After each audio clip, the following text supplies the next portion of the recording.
armée la biso, on n'a jamais qu'on a une armée faible. C'est une armée au bazar loyale, armée beaucoup basée efficace, armée. Mais le problème, il y a armée la biso, ça va trahi. Infiltration et les cas. Pendant que bango bazo jurer que tu trahir, biso to trahir ça bango. Surtout les politiques. Bato balobaka mingi wana bango nde bamboya armée la biso. C'est ça. Trahison, infiltration, il y a bango mona bango, couper sa bango ba ressources éco-quitté. En fait, il complique la tâche. Mais moutozana caractéristique wana familiale, privée et landaïti na musana. C'est ça l'impression que le président Félix Tshisekedi a coupé Salelo, la gouvernance naïe. C'est un président un tout petit peu tolérant. Il tolère son entourage. Effectivement, il y a un désordre. Tout le monde qui a conseillé, moi, bêtis par ce qu'il confie. Si nous avons notre bundi, on a vu ça. Mais on est président. Il confie, on est bêtis, on est présidence. Mais si nous avons fait un ailleurs, on a sanction. Tu as sur les PSM, il y a un coucou, mais Mobutu a sa femme à péter. Bon. Maréchal Mobutu n'était pas le dictateur. Faux. C'est un gars très bon. Tous ceux qui ont fait des choses par excès de zèle sous Mobutu, oui, Ministre Mobutu m'a bé, c'est un film dictateur. Batouana Bazaba, Kabiliste Lelo, Kabiliste Père, Kabiliste Junior, Tshisekediste pur sang, Alekina Tshisekedi le Père, Naki Tshisekedi Yomoko. Et ces gens-là continuent à vivre. Le Mobutu est en train de pourrir là-bas. Famille est déstabilisée. Ça plus que les gens de ces gens continuent à respirer. Que Félix Tshisekedi fasse très attention. Qu'il fasse rigueur et à Liboso, abandonner la famille. Fait 17 ans. Pourquoi le gouvernement a élu 17 mois après Batoussou Mississé Bimina Kingo Nicolas Kolomokambara Bayuki Batouté après 17 mois va céder la pression. Qu'est-ce qui s'est passé dans l'entretien? Première question. Deuxièmement, ne fût-ce que par courtoisie, par élégance, excuse les actes. Mon éloko, bon, salango, bino bino ezamabe, tobomiamo. Ce que Zamabé, c'est que vous préjudicez qui bat. Vous savez qui bat. Nani pour n'ailleurs pour s'excuser pour sa population.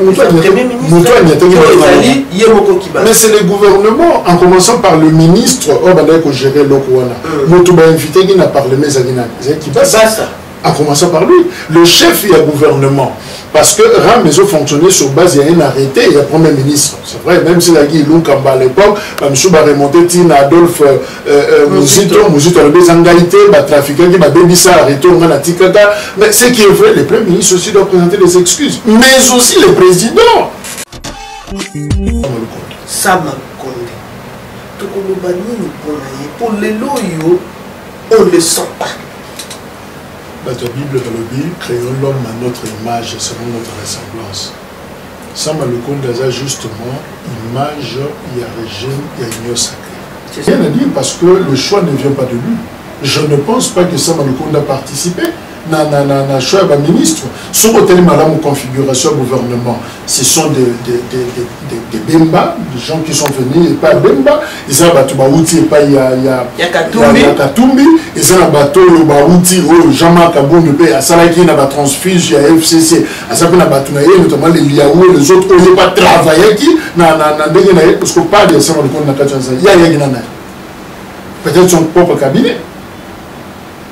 Peut-être chargé de la presse, le chef à protocole, ce que nous avons dans un cabinet à primature, on a batounaye, bampangue ou yaïna bango. Mais dans le cadre du gouvernement, le ministre, Nani Azar est devant le premier ministre qui est, il y a une tassoute, il y a une boko, aïenanga. Je ne vois pas. Donc en réalité, au Yébi, on a un régime de dictateur, on a une autorité morale.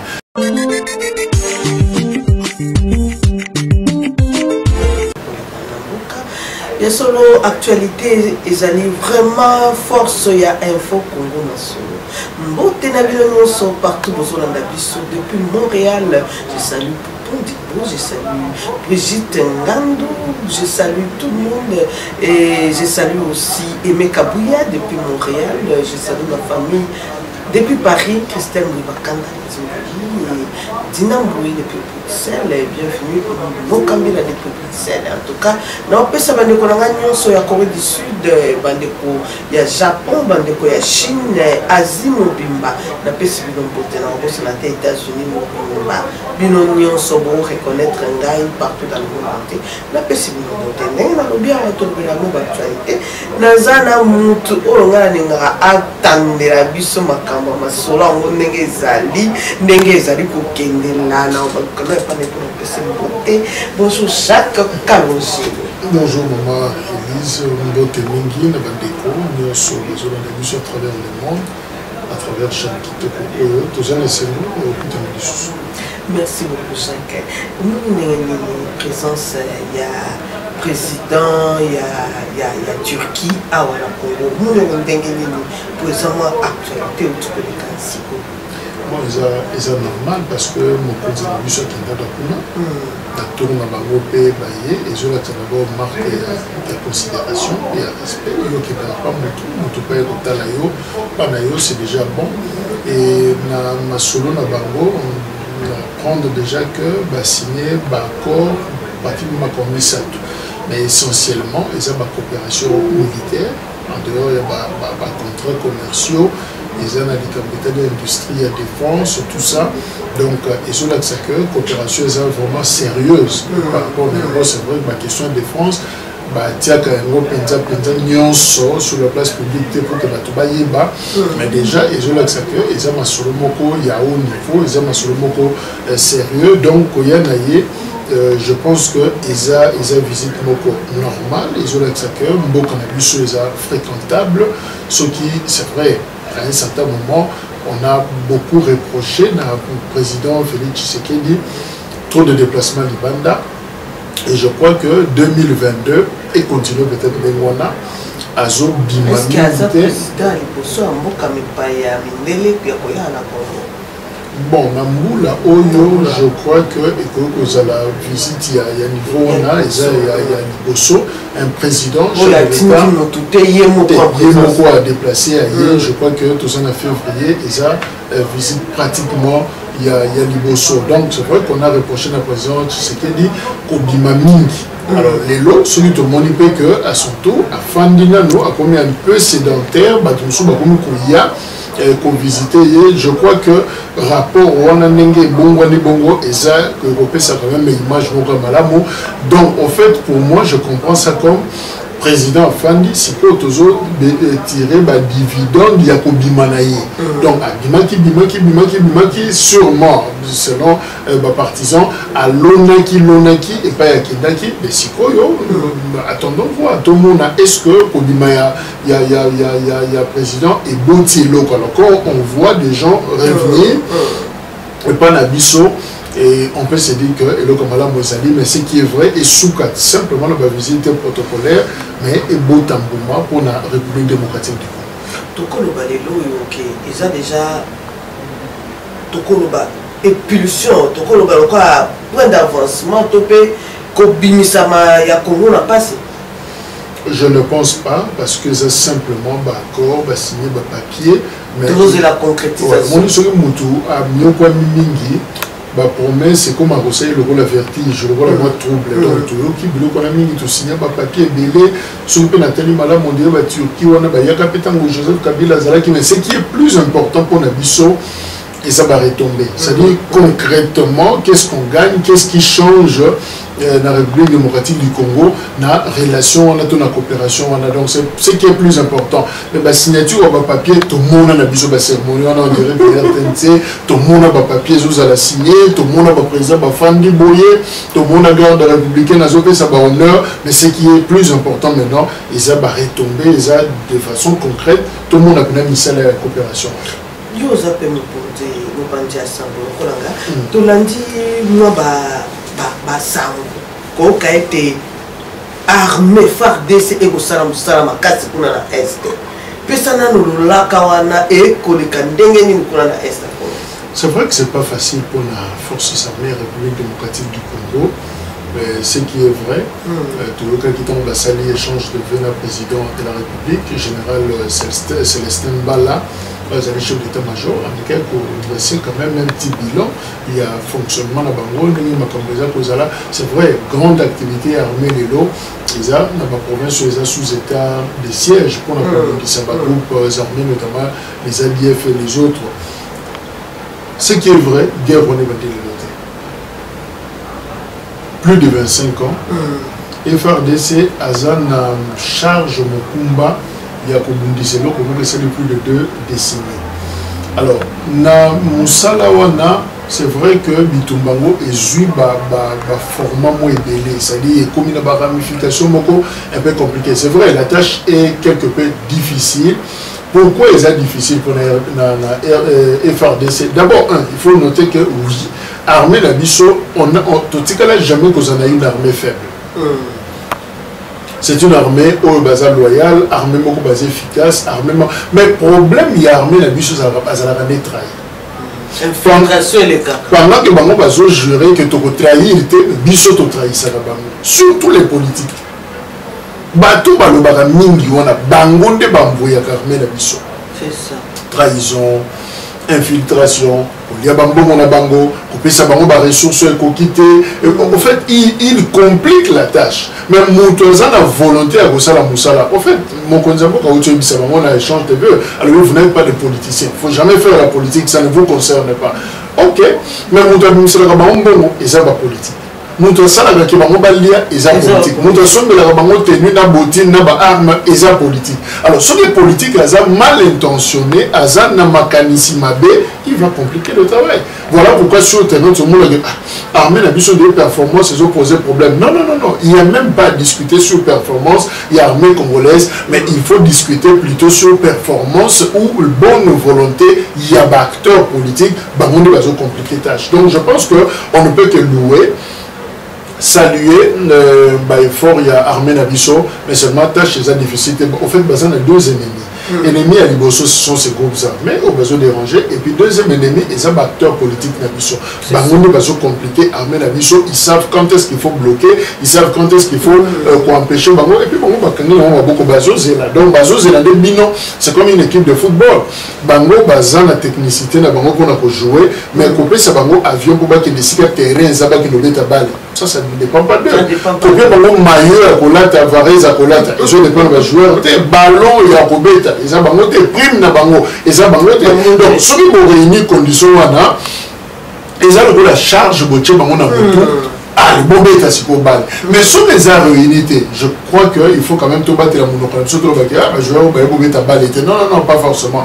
Est-ce qu'on a suffisamment travaillé moral dans Bango? Est-ce que tu peux si Bango m'a coquille? Et c'est la même chose pour l'armée Nabiso. On ne fait pas assez, mais on demande trop l'armée.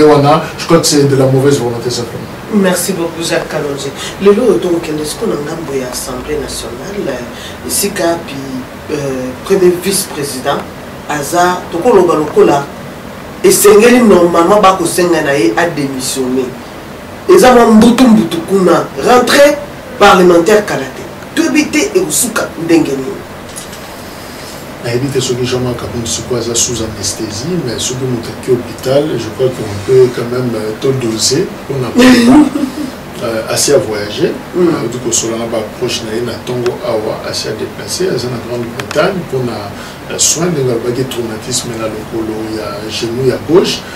Bon, si vous avez l'autorisation de sortie, c'est Boumaki. Jean-Marc Kabund a 16 jours de banda, donc la besoin de la mission le 5 mars, sous condition d'ailleurs, d'initier le binaye, et s'il y a eu beaucoup de discrétion, pas de déclaration, Mingité sur politique nationale, espérons qu'à Koto Sengo, Bandeko Naye, Balobi Kakou Melate, à Kozonga. Mais la source, il s'agit que Bazo Bangela Kobimanaya à l'étranger parce que à cause de l'activité politique, ça on ne sait pas encore, on spécule.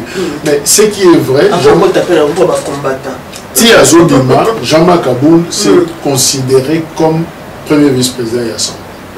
Parce que dans la lettre à Komela Kimboso, par rapport à la signature et l'autorisation de sortie à l'OBI, en ma qualité non seulement un député national, mais aussi il y a collègue n'a eu un membre à bureau, c'est-à-dire je suis premier vice-président, il y a assemblée. Donc il se considère comme tel. C'est comme si Namutu n'a eu option à démissionner et ça ne pas à l'ordre du jour. Alors on ne sait pas. ndenge forcer Kolongo na UDPS destituer et puis radier. Est-ce que ça sera la même chose dans l'Assemblée? Batunaye, Kolandaye, tina niveau Assemblée pour nous signer pétition, tout ça pour évincer. On ne sait pas encore.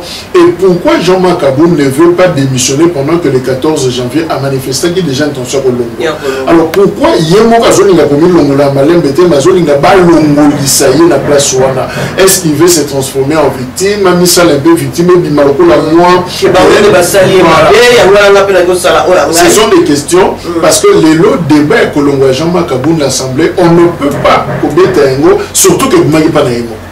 Yémoka le but compte tenu à ce que j'ai vécu, j'ai des missions. Mais il y en a qui disent aussi que non, ils allaient juste camouflage, va créer mon opposition au président Félix, ça vous en contrôle. Ma photo, qui dernièrement, bien qu'il va démentir en gros, que non, Bango va toujours en bon terme avec le président Félix, c'est ça juste pour créer opposition, Bango va contrôle. Non, mais des sources sûres, Otto Solina Bango, Jean-Marc Kaboum est effectivement en disgrâce la présidente. Et c'est le que dit de l'autre, c'est depuis des années, il y a Liboso, en tout cas, Boyo, Kanipenza comme les athées. Il forçait parce qu'il y avait des défis, il y avait des objectifs. Ça là, bon, tout vivre caca. Mais déjà, moi, malaise, ils allaient qui n'a pas relation à Bango.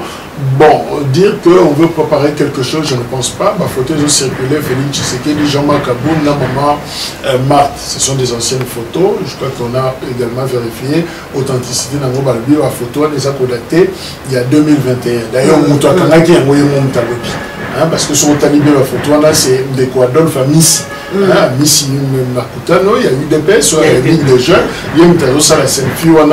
Alors il y a un mot que non, ils ont une photo et Kala, mais il a préféré simplement les albums. Il y a un mot à Missy à Godon, on n'a rien à voir dans le monde commis. Voilà, il y a un mot là dans le non, non, je crois qu'authenticité, on le dit maintenant que les photos, il y a les lotés, les photos et Kala, oh, que tout, il y a maman Marthe. Mais ce qui est vrai dans le Bengo, malaise les alliés entre les deux personnages, mais simplement politique et moi flexibilité nango le loba tu akoyo konate lobi nango pendant que toujours le bas ma solo na katia kulo et koko solo ma sali que badon échangé. On a vu Vital Kamerhe, on l'a senti pratiquement puni, humilié, lâché par son chef directeur des cabinets. Il y a Félix Tshisekedi.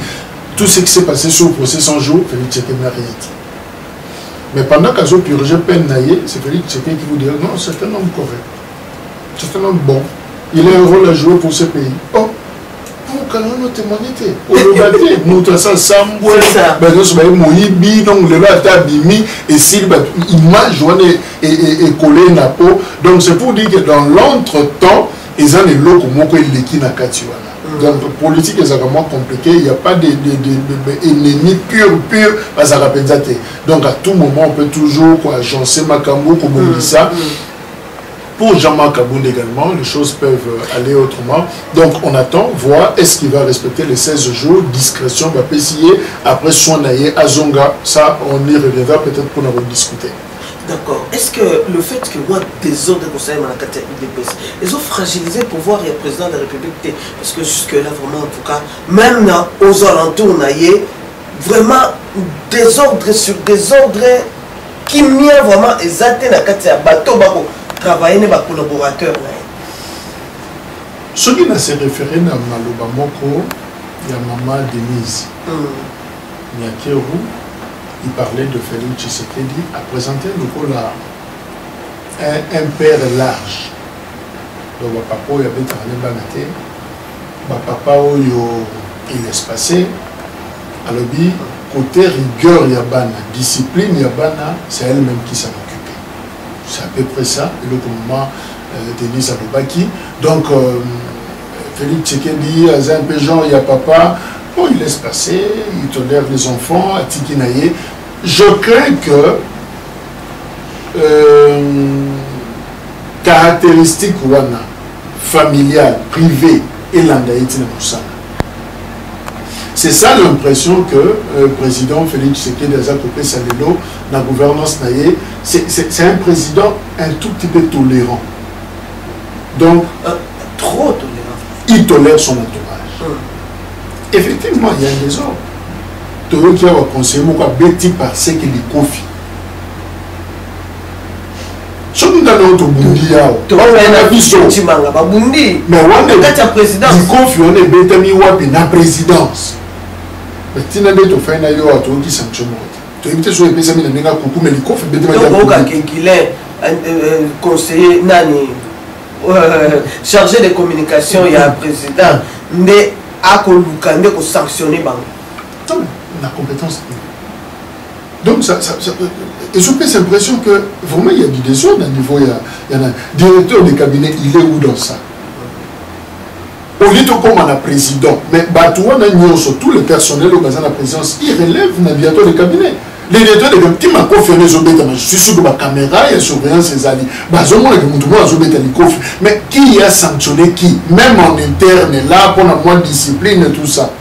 Rien du tout. Président, il y a une image. Je ne peux quand même pas avoir des conseillers bagarreurs, des conseillers bitumba, tout moment. Moi, je vais dire que soda ou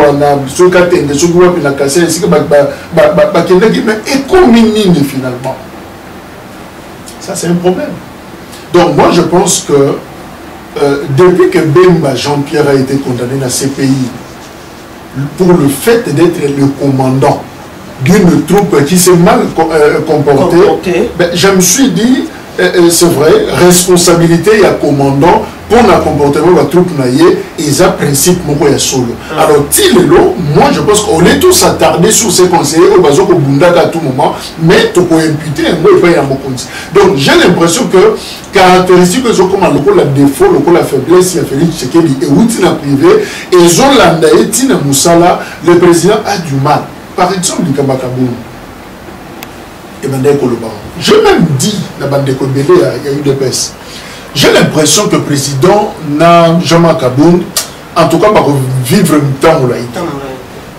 Aux hommes, il y a une ambition, il y a un chef, et aussi, il y a un certain moment, il faut pas qu'avoir. Mon retour au Kabata, Jean-Marc Kaboum Kolbake, Bissonneto, Sarakiote, comme président de la République, Bissonneto. Ils nous ont même parlé des enregistrements. Ouais. Il parlait du président à sa manière. Donc, Eline Kolobake, il y a un problème. Le président a laissé passer, on a vu, Jean-Marc Kaboum a annoncé sa démission le 14 janvier. Namini Makamba, garde républicain, qui est président de Béblo, mon côté, il devait pratiquement quelques semaines après, il est destitué à l'Obipelo, mon côté. En fait, c'est ça le problème. Mais et l'autre, comme on retenu Koloba, et ça que le président, il doit faire très, très attention. Histoire et à Congo. Maman Elise, tout le Bengo clairement. Après avoir Kotang, quelques ouvrages, nous sommes témoins d'âme. D'ailleurs, on se rend compte que Mobutu a Zava m'a pété. Ah bon? Maréchal Mobutu n'était pas le dictateur. Faux. C'est un gars très bon. Libéralité à Kabata la terre.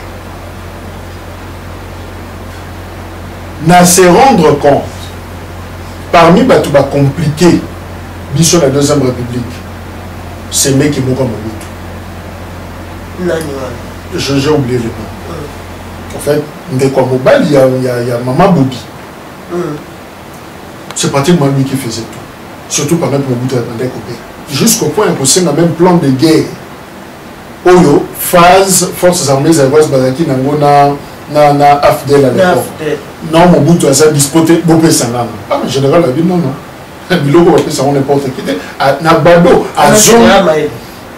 Je ne me souviens plus. À Matine, à vu à Zone. Directeur général à l'époque, il y a Impoa, DGI. Il n'y a pas y est, d'abord, ça l'échange, va discuter. Non, non, il est comme sérieux, bon, on peut s'en montrer là. Apparemment, il sous-estime aussi son niveau d'études. Maman, maman Kosi, maman Bobi Ladawa, il passe le macam normalement dans ça là, bazo gérer même beaucoup la dingue là-bas. Bah recommandation, ça dit à un certain moment, il y a des choses que qui jamais Coco m'a pas maréchal. Ok. qui s'est retiré, qui n'a kawé les wana, Mobutu ne maîtrisait plus rien. Il y avait des collaborateurs au Bandé qui se substituaient naïe, sur place naïe, ils agissaient en son nom, et puis embrouillé na boulimi wana, le yenge wana et entourage, Mobutu ne maîtrisait plus rien, santé payée qu'on s'est détérioré, et c'était fini, Mobutu a perdu le pouvoir. En réalité, on se rend compte que celui qui a été innocent, Mobutu était totalement innocent. Et ça, on a Bakoufa par excès de zèle, il y a un collaborateur, il y a maréchal. Mais ce n'est pas le maréchal. À Tinayete, à Boma Payete, à Salapelorote. Même à Kilawana, on a un principe, dans le Koloba Awa, et Kokita Nikolo, il y a responsable. Et ça, le rôle là, yo. On a un nom mineur, à qui il y a ici, Messa Batuyangouba. Dans le foot. Mais ne vous en faites pas, Tokolanda, moi, on n'était pas appelé dans le bon après ça. Tokoyande pas na yo mais ça m'a dit pas maman bimisa bongo foot à biloko bato. Yo non, c'est exactement ce qui se passe. Alors, je me dis Mobutu était innocent, mais ce qui est là on garde de Mobutu, si tu peux mettre un monument, tu peux mettre un tombeau, tu peux mettre un honneur et un moka, mais simplement parce que Mobutu paye aujourd'hui dans sa tombe le prix, il y a des collaborateurs. Le prix, il y a bateau parce que tout autour naïe. Et voilà, Mobutu est là dans le Maroc, quelqu'un m'a dit même le tombeau naïe, comment attendre le Maroc. MSS, donc Mobutu, c'est fini. Donc un pauvre là, il y a Mabele, mais pendant ce temps, tous ceux qui ont fait des choses par excès de zèle sous Mobutu, Mobutu Mabé, c'est un film dictateur. Batouana Baza, Kabiliste Lelo, Kabiliste Père, Yemoko. Et ces gens-là continuent à vivre. Mais Mobutu est en train de pourrir là-bas. Famille est déstabilisée. Baza, plus que les gens, mais ces gens continuent à respirer. Que Félix Tshisekedi fasse très attention. Qu'il fasse rigueur et liboso, abandonner la famille, abandonner l'entourage. Je me souviens quand il a pris le pouvoir, donc quand on a proclamé le résultat, Félix Tshisekedi a réuni la famille. Kamera Zakiwana. Azolo Balabanga Lobby, moi, moralisation, voilà, désormais, je veux la discipline, pour se comporter malade, tout. Mais ce n'est pas ce que nous voyons. Toutes les affaires privées, il y a ma famille à président, ils sont dans la place publique. Tobo était que dans des cas précis, mais seulement il y a ce qu'on appelle une certaine sagesse. Congolo Mobutu, Tobo Takabana, Tobo Tamoté, Mobutu aussi pouvait dire ça. Mobutu Mtatinda Congolais de Nosama Kama, mais là on a dans ça la Wenge musique, Saddam, Mobutu Mtatinda de Libanga. C'est lui-même, mais Bizo Banyoso Saddam Masala. C'est Mobutu qui a répondu. La émission Mobutu va collaborer là-bas na Wenge. Mais c'est Mobutu qui a porté tout le poids de Congolo. Qu'on fasse très attention. Nous ne refusons pas, parce qu'il y a toujours des gens qui m'ont interprété ma ramapé. Toboïté, moi si un président, ban est président, ban de quoi président, bazan a droit à vie. Nous nous traitons avec le président, on va prêter un serment pour vivre normal. Mais seulement, Bangope, le président, Basunga de Konabango, président peut ami Sunga en discipline. Vous êtes libre de vivre vie dans le privé, mais soyez sage aussi. Parce que pouvoir est l'ongwaka, pouvoir est kenda. Na souka nango, toko bakubamba famille mabanga, bako cracher sur biso, mémoire ekobeba, le kungu ekobeba, ngai na kozala pratiquement presque banni. Alors pour tout éviter le corona, comportons-nous en responsable. Comportons-nous en responsable. Quand les gens disent, oh Zoé Salibou, oh Zoé Salibou, oh Zoé, les autres absents. Si vous avez des ressources, vous avez Zoé Moussale. Nani a couru pour Zoé Moussale. Zoé gouverneur, il a voté contre le gouverneur, Kabila président. Mais au lit, moi, ça ne va pas au lit, moi, ça ne va pas. C'est ça. Mais Lélo Zoé n'est plus gouverneur et il chôme, il est là, c'est le côté. Et puis après on vous appelle monsieur le journaliste, venez, on a ma ville, on a Gombe. Bah quand il a pas souvent à Biloko Zoé Libanda. Ah bon? Biloko Zoé, même moi je courage à Kotoka Biloko Zoé à Libanda. Mais c'est ça qui est réalité. C'est pour le Kamboloko, il y a Ndako, il y a Maman Olive, Malobi, il y a Monde Kokuma, ambassade, il y a Turquie. est-ce que likambo ndako wana balobi eza spoliation ya ndako ya maman Olive eza solo to ya solo te nayebi te. Je connais pas trop situation ya ndako nayebi te maman Olive azwaki yango ndenge nini dossier yango eza na niveau nini, mais seulement il faut tozalaka prudent, beaucoup de tact, beaucoup de sagesse dans ce que nous sommes en train de faire. Je ne pense pas que ce qui est au Lingi topé sa ambassade à Turquie place yako fonctionne. Et là beaucoup na biso ambassade à Golobate que biso to Lingi bon je reçois le big que balingi la ambassade à Palais de la Nation. D'autres ben na président topé sa Turquie. Non. Et ça bangote batu ba koyebisa biso biso nde ministère de l'urbanisme a la disponibilité à mabele. To fani na yo na ville soki to tel liboso na biso. Et ça le bâtiment ville des alliés. Non, le bâtiment. Il faut éviter l'affrontement. Au moment c'est pour la première fois que tu vis l'expérience, il y a alternance. Oyo, Mokondiakala, depuis Tobotama, depuis Congo, ils allaient et tu vas que un ex-président a vivant dans mon stade, il n'a pas de vivre. Toujours là, toujours sur la rana bango. Toujours mon avoir pas le caca dans le terrain. Ça vous va mon amoté. Mon bout à mon amoté, Laurent Désiré mon amoté, le biseau toujours occasion mon amour. Je crois que c'est quand même un patrimoine et c'est quand même une fierté de battre les locaux de madame. Alors, à condition que ils allaient venir locaux moi ma classe. Par exemple, sûreté les détails ils ont menacé. Ah là, et qu'on remettre l'homme en cause. Mais il y a des bandaku, il y a des bandaku, totika ba distraction inutile. Bon, il y a des ambassadeurs, on a qui nous ont siège na mteleto na maluku. Abofanda ezaka de Kinshasa. Ah, on a vu là, sur là, on a dit que tambola makolo, on a dit que bâtiment ils ont vide, inhabité. L'État beaucoup soyant. On a raison à l'ongoli batona tindi bangos comme ce sont des principes de droit et allés. Pourquoi maman Olive? Pourquoi tu n'as pas de problème? Pourquoi tu n'as pas de problème? Est-ce que le problème est ça? Là maintenant, c'est un problème. Non, il faut éviter, je ne pense pas, même si les Alangis peuvent ambassadeur à Turquie. Parce que déjà, tout le monde déjà sur Internet, on déjà crié, on crie déjà la spoliation, la spolier. Même si les ambassades à Turquie, il y a des gens qui Turquie, et ça m'a donné à RDC.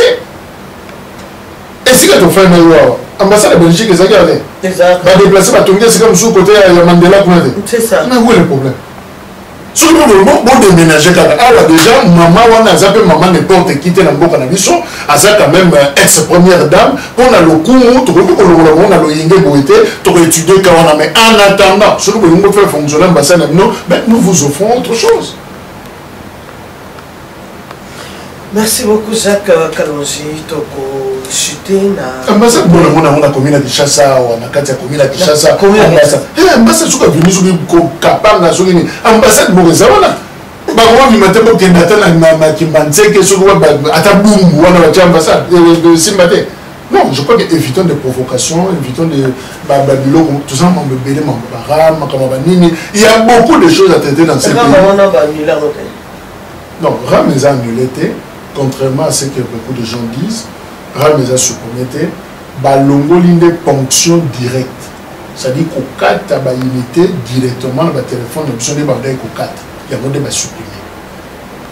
Mais Ram et Tikani et Gozala gratuit, au fait. En d'autres termes, Batoussou Balobi, c'est le nom de Komoko et Lucha interrogé. Alobi solo la kana mokonzamboka tanga zali na Kasai mokonzamboka alobi entendement ya zaki na ngoya ram eza que ba opérateur ne fallait pas kataka de bango donc inito ba kataka biso ba kata ngoya Airtel ba kati Vodacom ba kati Orange ba kati Africell ba kati ba Telecom wana nyonso mais biso population directement na téléphone papa unité katani non to ko mona yango entendement zaki ya bo. Il reste à savoir, il y a la fonction indirecte. C'est-à-dire que foot, il s'appelle loco, mais dès que tu foot à la TVA, ok, son bien loco na winze, TVA ni côté là déjà na prix wana. Donc si les autres bima, aux gens là on au barotuna yo bimba monke, nous autres on foot à ita. Tant tu foot à tu sombre ba essence à on a ba station. Tu foot à ba taxe. Nes nen nakati na soki ya nini nakati mais yo ko sentir la moto yo misika soki 2000 francs na yo pèse ko ça unité ça la 2200 2000 francs donc on a 2500 300 francs bazo retirer ça que to nakati wana ba incorporer. Donc je crois que c'est ça la nuance qu'il faut apporter pour mutuso on ba mususu ba comme déjà tellement ennemi à ram que sur mon état combat ram on a téléphone à ebo et vous allez le rôle la crise d'attention. Alors il faut dire aux gens clairement que ram est à supprimer. Ponction directe des à supprimer des bandes et quatre et bando quatre la mission mais ram est tikali mais comme gratuit on se doit éviter non on a le balo bimenade ni wande na va expliquer bisoté mais seulement autre citoyen crédit commis 2500 et l'homme principal c'est ça télécom c'est laisser faire ce que c'est bon fouta bon on va besoin dans nous autres na biso donc en d'autres termes situation to maîtriser on a noté donc tempête et ça mais et l'autre ça pas si maman Élise ça que 17 mois après Ram est pendant le 24 septembre 2020 ça fait 17 mois. Pourquoi le gouvernement a élu 17 mois après Batoussou Mississé Bimina Kingo Nicolas Kolomokambara Bayuki Batouté après 17 mois va céder la pression. Qu'est-ce qui s'est passé dans l'entretien? Première question. Deuxièmement, ne fût-ce que par courtoisie, par élégance, excuse les actes. Moi, les locaux, Bondo Salango, Bino Binono, Ezamabe, Tobomiam. Ce que Ezamabe, c'est que vous préjudicez qui battent. Vous savez qui battent. Nani pour nayo pour s'excuser pour sa population. Mais c'est le gouvernement, en commençant par le ministre, on va dire que gérer l'Okouana. Nous avons invité qui n'a parlé mais qui passe. En commençant par lui, le chef du gouvernement. Parce que Ram Maison fonctionnait sur base, il y a un arrêté, il y a un premier ministre. C'est vrai, même si la Guy Lunkamba à l'époque, M. va remonter Tina Adolphe Mouzito, les Angaïté, les trafiquants qui m'a béni ça, arrêté, on a Tikata. Mais ce qui est vrai, le premier ministre aussi doit présenter des excuses. Mais aussi le président. Parce que le président Kenyati n'a eu peine. Il y a une sensibilisation à mobiliser les étudiants pour soutenir RAM, mais aussi le wifi, c'est-à-dire le président va cotiser, il y a un ami cotiser la carte logique, il y a RAM. Alors, s'il se rend compte que il y a un problème, va préjudicer la population. Mais dans mon image, à la télévision, un responsable, il y a sur la ça doit être Amérique latine ou quoi, ce qui peut courir Katanaka pendant quelques secondes, mais mon conduit en Bokaya, comme il y a une population. Minute au courant, ça veut dire au Katana. Il y a minute. Je me suis dit, bon, la modèle de l'estage de Mission Congo, celui de Kéro et risque de présenter au Fou, comme on dit, la télé m'a ajusté. Au courant, vous faites ça 1 mois et qu'il n'a. Alors, celui qui a copié, c'est le président de la Réunion, il restera à genoux toute sa vie. Jacques Kano, juste au qu'il y a déjà la possibilité, tout le premier ministre, tout si ça bon côté, premier ministre de la Bissou. Sama Konde. Pour les loyaux, on ne le sent pas. Tous les sentir y était, n'a évité ceux qui ont banga ministre naïe, ceux qui est loconine et qu'on s'allume pour tout ce que c'est un wali kambarama, si les lois ne pas réagir. Mais pendant combien de temps il y a salé en tant que premier ministre? On ne le sent pas dans l'activité belé, dans makambo belé. Gouverneur a posé makambo quoi y a lingi. Batuba on se plaint dans la makambo belé à gouverneur. Toujours senti premier ministre était premier ministre oyo, asa premier ministre oyo vraiment et c'est gars à premier ministre tout va tchekaka par fantaisie. La Bible dans le Bible, créons l'homme à notre image et selon notre ressemblance. Ça m'a le compte d'asa justement image il y a régime il y a union sacrée. C'est ça. Tant que bazo kabwana FCC, notamment à cause il y a baïka ou salemaki entre Ilunkamba, le président de la République, il y a des désignations, je crois il y a un magistrat, un magistrat. Ilunkamba non, il y a un voyage, il y a un contre-signé, il y a un premier ministre Kankonde, vice-premier ministre Kankonde à l'époque. C'est le moment où boudé. Et ça lui a coûté ce que ça lui a coûté. Tu as manqué du respect d'un président et voilà, ils ont acquis moins indélicatesse à quoi il y a. Souci, le président le but pour empêcher hier fonctionner. Le système IFC cache. Il lui a fallu un premier ministre selon son image. Oui, selon sa ressemblance. C'est-à-dire, où elle a une vision, où elle a s'aligner, où elle a ombrage. Et visiblement, choix, en tout cas, personne, même la bateau, qu'on prédit, qu'on prédit comme ça, le compte d'Azate. Là, ça bimé là, en tout cas, même les prophètes politiques ne l'ont pas dit. Ça m'a le compte est venu. En fait, attitude, il y a ça, on est au profil, moi je dis, et ça, faute, il y a été. C'est vraiment, on a trouvé le profil qu'il fallait pour corriger ma conversation dans mon FCCH. C'est-à-dire, ce n'est pas un premier ministre qui fait ombrage dans le président. C'est un premier ministre où le président a initié ma campagne, mais il y a un responsable devant le Parlement. Ça, c'est encore un problème. Il y a un texte, il y a un niveau de c'est-à-dire, le président, il y a un mais en termes de responsabilité, il doit répondre aux deux premiers ministres. Le président est irresponsable devant le Parlement. Il ne répond pas. C'est la question retournée. Non, pas retourner à deux premiers ministres. En réalité, le premier ministre n'est qu'un exécuteur. Il y a un président, il y a réunion, il y a un conseil de ministres chaque vendredi. C'est le président lui-même. Et il y a la musique, il y a la pembé. C'est lui-même qui contrôle. Mais tant que le communiqué va contrôler, tout le monde n'est pas un ministre. C'est une étiquette. Évidemment, c'est le profil que le président voulait. Mais ce qui est grave aussi, quand ça ne marche pas, par exemple, il y a un problème de pilotage. Tu poses la question, on a pilotage au président Zoukolobana, avant de c'est ça pilote. Et ça y est, tu es le Premier ministre. Ça, c'est le premier, il y a réponse exacte. Deuxièmement, il y a un problème de coordination du gouvernement. Il y a un projet Bélé sur Salimate. Mais c'était qui le coordinateur du gouvernement? C'est le président ou c'est le Premier ministre? Il y a un problème de ça. Donc, effectivement, pour jouer rôle. C'est-à-dire qu'il s'efface, il donne l'impression qu'il n'existe pas, il laisse le président tout faire, mais il finira par répondre à le bouclier politique. Même envers ses ministres, il n'a rien à dire. Rien à dire parce que le choix ne vient pas de lui. Je ne pense pas que Sama Lukonde a participé. Na choix de ministre, sur le madame configuration gouvernement, ce sont des Bemba, des gens qui sont venus et pas Bemba, ils ont battu Baouti et pas il y a Katumbi, ils ont battu le Baouti ou Jean-Marc Aboun de à Salaki n'a pas transfuge, il y a FCC, à ça qu'on a battu notamment les Liaou et les autres, on n'est pas travaillé qui n'a parce qu'on parle de ça, il y a peut-être son propre cabinet.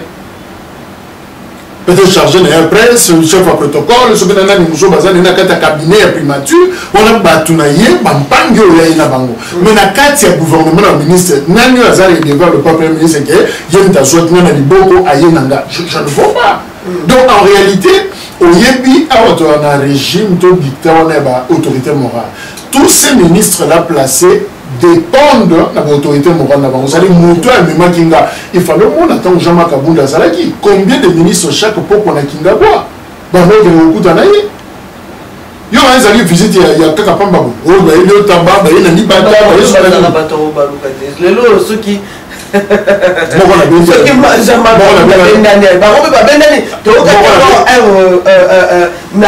ancien gouverneur à Katanga, monsieur Moïse Katumbi a l'ingé à Benda dans la Union sacrée. Tu as un ministre, il a Benda là et tout le monde a mon cher, même poids lourd dans les gars sur les gâtés. Je suis allé dans le poids lourd et il y a un compte avec qui n'a pas. Je suis pas mon lien dans la chaîne de ma PC information à l'équilibre qui a. Nous avons un embouteillage et bon, il y a un problème. Mon cher, épargnez-moi, il ne faut pas me poser ce genre de questions, observons la situation. Donc, même pour se prononcer, je le voyais chez Kaboun. Apouya, même Batouazon, mon tout est là où d'autorité morale. Mais pourquoi ils y allaient? Parce qu'ils se sentaient redevants. Si je suis là, protecteur d'Angezaïe, alors je ne vois pas quelqu'un Oyo Atikala Kolobake, Nana Yelela Nanzele Samalukonde. Alors déjà là, ça pose un problème. C'est-à-dire subordination moyenne. Son rôle est beaucoup plus protocolaire. Pour superviser, mais en réalité, nous relevons du président lui-même. Toujours élevé dans l'autorité morale, je crois que chaque fois qu'on va sur un téléphone, nous devons bengi. Ils ont vraiment payé-moi défense pour la conduite, il y a gouvernement. Mais justement, ils ont une malformation, ils ont un défaut, une faiblesse, il y a une idée qu'on a je crois qu'à l'époque, quand Mobutu a été dans la deuxième république, l'autorité morale, il y a une autorité morale. Beaucoup de peut-être seulement le besoin président, ça seulement il y a solo, c'est-à-dire besoin de prendre pendant la yémoko. Je jure fidélité, maréchal pas tes lunettes, les autres là yo, il y a le peut-être il te contrôle le jour comme la nuit. Mais tu as un système depuis 1+4, il y a une autorité, ma composante, ma composante, on a Moutuna Moutou, à outil MLC, ou à outil RCD, ou à outil société civile, ou à outil. C'est-à-dire Moutuna Moutou, à Zozon, n'a pas na bango, pose l'instruction avant le conseil la boca. Et malade, il y a Tilelo, il y a notre longue, on a voté, Batouakoma, à ça, en fait, on a deux chefs, à ça, à la fois, on a premier ministre, à ça, on a président, mais arrêtez, ça, l'autorité morale, et ben, Moutou, pays, à Yo, Kaka, ou à Pessari, à Ben Johnson. Et on dit, ceux qui montent dans le but, dans le moins. Il ne sait pas Nigani. Les plus courageux, Nana Longwate, Natigani, Jean-Yves Bakangou, Diana Vital Kameri, Bakabona Ningwana. Nous sommes pas à l'andi chef. À la Katima comme nous sommes, il rejoint son chef. Donc c'est un peu ça, ils ont ma faiblesse, c'est ça ma problème, tout ça dans le go, dans le deux combos qu'on a vu sur. Est-ce que d'ici le gouvernement, on va changer ton tant aux années de décembre, tant le chef de l'État s'est dit discours dans un congrès, ma prédiction le bail que d'ici janvier tout change. Tout change. Mais avec Tshisekedi, il faut vraiment tomber ça là, parce que avec le président, ils ont la prédiction de mon côté et d'État juste. Mais quand on va mandataire, il y a une entreprise. Tout le monde depuis juillet, celui depuis juin, celui depuis mai, il a évité. Et donc c'est le mandat. Depuis la suspension, l'entreprise Tilelo. Ils ont na août les ogim, septembre les ogim, octobre les ogim. Par rapport à Pio de Yann, nous avons bonne année, nous sommes mandataires, tout côté janvier, le 9 février, février 6, au dernier semaine, tout côté en mars. Autonomie, monsieur, DGDA, quelques entreprises, ONIP et tout. Et je sais que nettoyage pour changer parce que la liste mieux c'est celle qui est cookies. On a mis votre choix, non, moi, parce que touche, il y a jamais qu'à bon faire ça carte. Il y a un gérer ma liste. Il y a pas il y a pas ce qu'il faut pas dans la zone bateau, il y a check you want de verrouiller pour que pas son système. Et les pays est bloqué. Conséquence dans nos années, il y a des entreprises qui souffrent. Il y a des DG va suspendre. Bah tiens des intérimaires, bah se foutre dans le la DG AI, il y a pas se foutre dans le la DG suspendu. Oh l'ongouette. Il y a des entreprises, ils ont gagné, ils ont perdre. Ils ont poste beaucoup de foot à deux personnes. Est-ce que tout ça, madame? Or, mais là, quand on intérim, bah juriste, ça va le dire 3 mois. Bis de au-delà de 3 mois. C'est plus de 6 mois déjà. On ne confirme personne. Ni maintenant, c'est nécessaire. C'est les intérims. Ou à Bélissus. Ah, on a tra, on a des intérêts. Place, on a OGFREM, les intérêts. On peut citer comme ça 10 entreprises, intérim, FPI, intérim, partout il y a des intérimaires. Mais et aussi la con, soit bon confirmer que la banque va s'en ça. Tout bon simplement comme on va la moko. Ou soit bon zone qui s'abattoir, s'il n'y a pas une action judiciaire claire contre le banque, ou soit si on va s'en ça. On est confiant. Le gouvernement changer, on ne peut pas changer. Confusion, c'est ça. Et il ne faut surtout pas te faire fonctionner l'entreprise et l'État dans un rythme de politicien. Il y a une entreprise où je suis battu. Parce que même les DG, ils ont une autorité morale. Azosa l'entreprise à l'État, mais Azo dépend de l'autorité morale. La gestion, la IGF, IGF a bien un médiocre, aventurier. Après, on a une excellence, on a une cravate, on a une fac. Bon, heureusement, IGF facilite la français. Parce que je sais que on a utilisé le terme quinoa, ou les grave, c'est que tu vas te comprendre. Donc, il y a un bateau, bali, gros, aventurier, ce qui est mon tazawana, on a lobby bongo, c'est de l'abondance.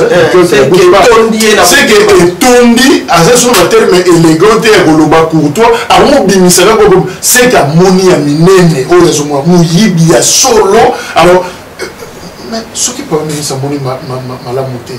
Au lieu histoire et retenir qu'il a existé un sans maloconde simple figurant dans le gouvernement. tant mieux qu'on démissionne. C'est ça. Pourquoi pas démissionner? Azana nos jeunes, la quarantaine pratiquement. Pourquoi il insiste? Ben, il se retrouve aussi, c'est un homme de culture, il joue bien son rôle. Oh, bah, ABC a joué, oh, bah, PCA, et ben, c'est ça. Donc, or, nous, maintenant, là, nous n'avons pas besoin d'un Premier ministre figurant. Oui, ça ne va pas. Monsieur le Premier ministre, il faut totalement un ami, ça ne marche pas. Est-ce que l'élection est en 2023? Mais c'est la question que l'on se pose. Moi, je ne sais pas, mais la sénité, la difficulté, il y a Zaka Dima Kazadi.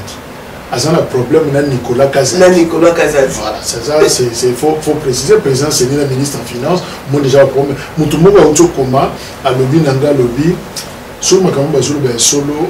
Ils étaient solo dans le Sénat, c'est qu'on a péché les catholiques et les protestants raison qui avaient un problème de moralité dans la candidature. Parce qu'on ne comprend plus rien. Alors, nous avons dit que nous avons un lobby mbongo. Tu es bungi na banque. Moi, tout ça, l'élection, il n'y a rien de certain, il n'y a rien de sûr. Azwa qui toi, Azwa qui t'es, tu es évité. Azuba, si nous mais la première fois que Nicolas Kazadi s'est retrouvé dans la situation, il y a lobby à Bimisa Kimbongo, Bikuna Mbongo, comment quitter? Mais justement, nous avons compté la montée. Nan Nicolas Kazadi a finance, nan Denis Kadima Kazadi a Séné. Qui dit vrai? Il n'y a que IGF, Mouta Koti Makambango, il a dit ça.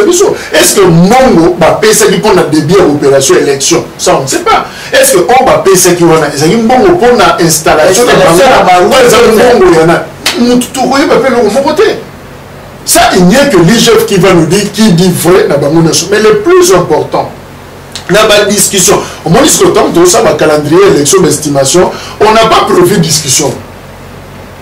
Et aujourd'hui, une semaine, tu as discuté, on n'a pas prévu ça. Mais on a déjà perdu 7 jours. Toujours discuter de bien,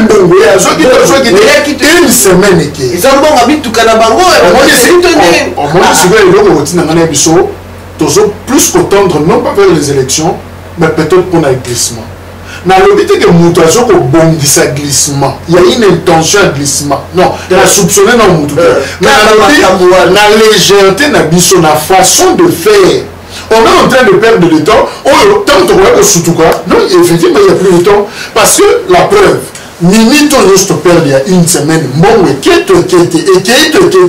on discute une semaine. Yebisanga, et ça a une incidence positive. Ton négatif dans le processus électoral. Sûrement, ils sont négatifs. Négatif. Ah. Chaud les lots, tu pas vu les messieurs. Comme il peut critiquer, il y a un critiqueur qui va députer dans le Jeep Bazoua qui mais il peut dire pas un peu de critique par-ci par-là, tu vas lever le retro. J'ai beaucoup de respect pour la confession religieuse, surtout catholique, il y a un système qui fonctionne c'est vrai, c'est la tradition, et c'est depuis Kala, je crois depuis Maréchal, Kabila, Cardinal, Maloula, ceux qui Renault, ceux qui Peugeot, ceux qui Nisaka à l'époque, à Boya Outre Tambolanango. Je crois que c'est une tradition, je crois que c'est une Sika, l'Androver, pour l'évangélisation, tout ça. Moi, je crois qu'à un certain moment, vu l'évolution politique en Boko, la confrontation, la confession religieuse, la politique, plus on a besoin d'indépendance. Moi, j'aimerais, ça j'exhorte les confessions religieuses, pour l'honneur. Il y a pastoral, il y a respect, il y a dignité. Je crois qu'à un certain moment, nous stop, éviter. Je crois que. Et ça va péter mon condambo, ceux qui va service à mon condambo, et comme à ce moment, Missi Sango, Toyo, Miso Sango, directeur terminal, il y a des choses qui ont été il y a déjà des bolingas, donc, et ça, biloko, correspondance, c'est qu'on a déjà informé. Pour l'année, parce que, au municipal, sur les hommes de l'Ibosoté, mais et coïncide que dans le contexte, on chôle à s'illustrer qui n'a rigueur vis-à-vis d'un régime et coïncide que dans le monde, le même système là, c'est ridicule. Admettons que tu fais Monseigneur Chole à l'Egina Djipangwa. On va voir là. pour on a soutenu la Jeep il y a catholique mais on a Jeep il y a présidence il y a Mokonzambo et qu'on diminue la opinion crédibilité église. Je ne refuse pas et ça dans mon cas de collaboration église état tout ça les gens peuvent collaborer mais dans un moment il y a histoire et c'est n'a pas pour serrer moi ceinture. Mais là nous allons à biso mais peuple là s'est retrouvé dans ça. Mais ce que on demande au moins politicien akabelaka jamais mutolo na beaucoup tout na discrétion na kobata. Bon ouais donc on a beaucoup na mini ba yeti pas chaud au fond la pratique du babimi muto monité. Caméra fungwami. Et puis ça mis na moi ba kanya lobe bilamba ndenge ba bami ba mariage ba yena yango ba zo pesa yo tout le monde à ce monde. C'est un message pour les politiciens. Regardez comment on a dit qu'on fait ça, Monseigneur Cholet, cadeau. Et ils s'attendent là-bas. Souvent, ils rigolent quand ils voient les réactions. Parce qu'il y a un Cholet qui vient expliquer ça comment. Naturellement, son cadeau, il y a urbané. Nazo kopé ça, Matondi Mingue, Patata, Mokondi, Amboka. À ce moment-là, on ne critique plus. Il faut aussi savoir merci. Comme une position faiblesse. Un problème de conscience, c'est que tu es mal à l'aise. Bon, ce qui est l'élo, incident, Mokobimi, chaud devait se prononcer. Il y a pas de tika. Yo tambola na Jeep. Tika biso de femme. Tu vois, et qu'on ridiculiser. Il y a le monde à l'objet, bah confession religieuse, bah protestant, bah suffisamment en bongo, bah ça n'a pas partenaire dans bango, les kimbangi ça n'a pas d'intitulé, pour pas sur Jeep c'est pas un problème. Les catholiques avec tous les fonds où tu as Rome ou on a pour pas sur Jeep c'est pas un problème. Mais il y a Jeep et aux amnatés. Je crois qu'à un certain moment, bah mis de solidariser même dans la politique. Parce que l'environnement, les contextes ne s'y prêtent pas pour pas jouer à cadeau. Mais il y a des gens qui ont Jeep. Moi, je carburé aux amnatés. En tout cas. Si on appelle sur Jeep, il y a une enveloppe, nous sommes sur carburant. Au chapelet. Peut-être que tu fondé à Monseigneur, je t'en ai un bon carburant. Peut-être que tu as un belé, là je vois les appels. Nous sommes éticalisés, nous sommes carburant au mois de mars. C'est que si même bon, on a si cool. Tu vois que nous, pour mon ango, ils ont joué pendant bien. Je crois, je ne refuse pas. Image quand on est à cardinal, on a mon livre, ce qui place ni basala qui on a. On peut interpréter. Et puis qui s'est mis que cardinal.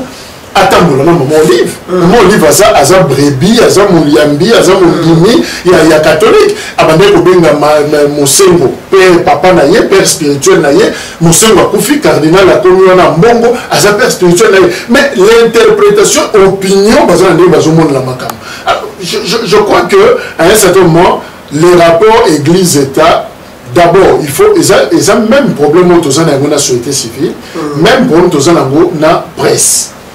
Ce sont des structures où le bazar censé des structures citoyennes pour dénoncer pour ça la contre le gouvernement. Mais malheureusement, la structure Rwanda, des fois fauchée, la situation est précaire, la situation est bien été. Moi, un journaliste, à Zoloba, les temps je ne sais pas comment on a foutu.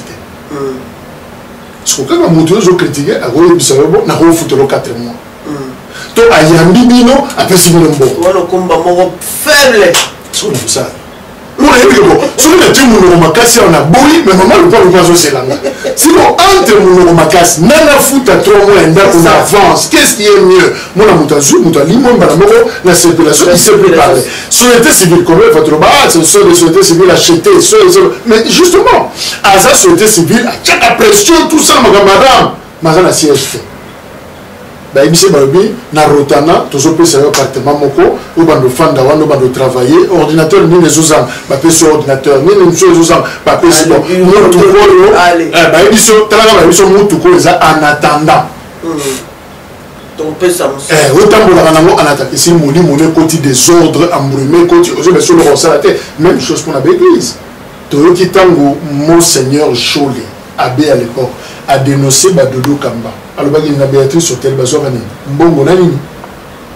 Apesi bongo na. Na Oyazuli. Oyazuli. Mituka. Mituka. Alors, il y a pesa qui mituka pour corrompre. Donc, pour la Cholet, c'est ça. Moi, je dis est-ce que Nyon Souana, population, vous y bango? Na le dit que va corrompre les Cholet. Mais est-ce que la population, vous y bango Nyon Souana entre Ododo Kamba, Ododo Kamba peut combien avec? C'est que il y a plutôt un cadre qui est fait, mais Donc ça pose problème. Que ça, la combat de démocratie en Afrique est moins difficile parce que ils ont moins consistance, moi prédiquer, moi bilo comme on réunit moi fondamentaux. Ce qui me donne est difficile au tika la intégrer dans ce combat là tinasuka. Ça pose problème. Merci Jacques Kalonge, merci. Est-ce que vous avez un message monsieur Souka? On a déjà suffisamment parlé, on fait signe là-bas par Yogo. Non, je crois que le plus important, je reviens sur le président de la République, Atia Ordre, Atika famille, Azalalaise, asphyxie famille, mais seulement, aïe papé que, mingi par expérience, ma belle mingi des dirigeants africains surtout, écoute la Vanasima, il y a famille na bango. On a vu, même en Europe, on attend Moussoussou, en France, on a Mokonzambo, mais moi, si n'y a un problème. Moi, je à sali loko. Les qui a présent à tout le mais ça peut se retourner sur le président lui-même. Alors, nous avons une opinion intransigeante vis-à-vis d'un régime. Je crois que les gens sont vraiment sévères par rapport au régime Oyo. Il a intérêt à rappeler Bango un peu à l'ordre, que ça va vivre. J'insiste beaucoup. Tous les défis est belé. Alors nous devons nous comporter d'une certaine manière, de façon, tout va commis battre là. Simplement pour tout s'exposer. Donc tout m'est permis, mais tout n'est pas utile. Bisous en tant que journaliste, je suis permis de tout faire. Nous devons penser le côté. Agene na meli, whisky na meli, mais là on est sur la romela, on est maï na meli. Mais il y a des choses pour tenir moussa le zosa. Ça je peux pas le faire. Même chose pour le pasteur, même chose pour la banane. C'est-à-dire il y a des choses, mais il y a des statuts, positionnement, il y a des choses, même si je fête l'anniversaire, même si c'est le mariage, même si c'est je fais, même si il faut le faire en toute discrétion pour que et c'est Toto Pessa, ma coquille, ma détracteur, va critiquer, par exemple. Mutu ataka ndamwele qui conseille obeti muninga ndo likofi na musika musala olila même na entreprise de to famille mutu so ba bundi na place à musala ba bengani yo ba licencié yo tu to komaki osana kanda ya cameraman par exemple to kuta na lingwa on a cité la Willeri, parce qu'on évite mieux il y a travail. Mais ce qui n'a pas entreprise,